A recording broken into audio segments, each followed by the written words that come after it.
Hi, in this video I want to present a natural law argument for the claim that some gay sex is good. There is gay rape, so not all gay sex is good, but I want to show that some gay sex is good. This is going to be a natural law argument, which means two things. First, that we're going to use our common shared ability to reason and not appeal to any particular revelation, for instance. The second is that we're going to reason about human nature, what it means to be human. This way of figuring out what is good on the basis of what things are is one that comes from ancient philosophy and is very often used in Catholic circles, especially to develop arguments against homosexuality. And that's why I'm developing this argument in this tradition. So I'm going to rely on the premise that the fulfillment of a natural capacity is good. And I'm going to argue for the premise that some gay sex is the fulfillment of a natural capacity, so that I can conclude that some gay sex is good. And the natural capacity that I will be relying on here is touch. So I will be arguing that gay sex is the fulfillment of the power of touch. As Aristotle says, all human beings desire to know, and a sign of this is the delight of the senses. So what do I mean by the fulfillment of touch? I don't just mean the use of the power of touch, touching just any old thing. I mean touching that touches, on the one hand, the object best known to touch, and on the other hand, that is the most complete activity of touching. We're going to go into these one by one.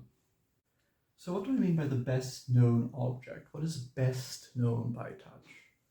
First of all, let's establish two things that are immediately known by touch, right? That are readily available. On the one hand, there are the surfaces of things, right? Touch tells us whether surfaces are rough or soft, tells me whether they're hot or cold, dry or wet. So initially, we know the surfaces of things and the surfaces of things within our reach, right? Which isn't much about them. Sight tells us much more about objects, or appears to tell us much more. On the other hand, every time that we touch something, we at the same time, through the sense of touch, we also have, the experience of touching, right? And this is something that we only have because we have the sense of touch, right? So when we touch, we also feel that we're touching. So on the one hand, touch gives us information about the outside of things when it grasps surfaces, but it also tells us something about the inside of ourselves, because through touch, we have this experience of touching. So touch immediately gives us two things: surfaces and the experience of touching. We feel both of them when we touch. However, there's one object that we know both inside and outside when we touch them, and that's another human being, right? When we touch another human being, precisely because touch gives us insight into what it is like to touch and to be touched. And since when we touch a human being, they also are touched and touch, that means that touching another human being, unlike touching something that isn't a human being, is an experience that gives us access to both the outside and the inside of a thing, right? So human beings are better known by touch than any other object. However, touching a person that we don't know at all, we might not know at all what that experience of touch is for them and what it means. So therefore, actually, touching gives us access and lets us know best those people that we are intimate with, that we know deeply and that we care deeply for. And then we really get an insight into the inside of the person when we are touching, because we know what touching is for them and vice versa. Therefore, the object that's best known by touch are other human beings that we're intimate with. Now, what do I mean by the most complete form of touching? Well, to understand this, I'd like to observe that unlike other senses, touch is unique in that we actually have many things that we can touch with. Sure, we have two eyes to see with, but we have our whole body covered in skin to touch with.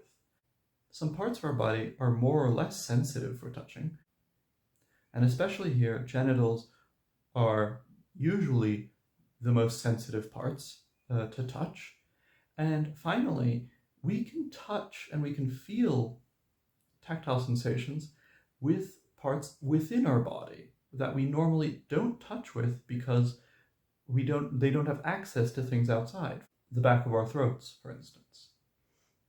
And there are also organs that we sometimes use for one purpose, but can also be used for touching. For instance, our tongues and kissing.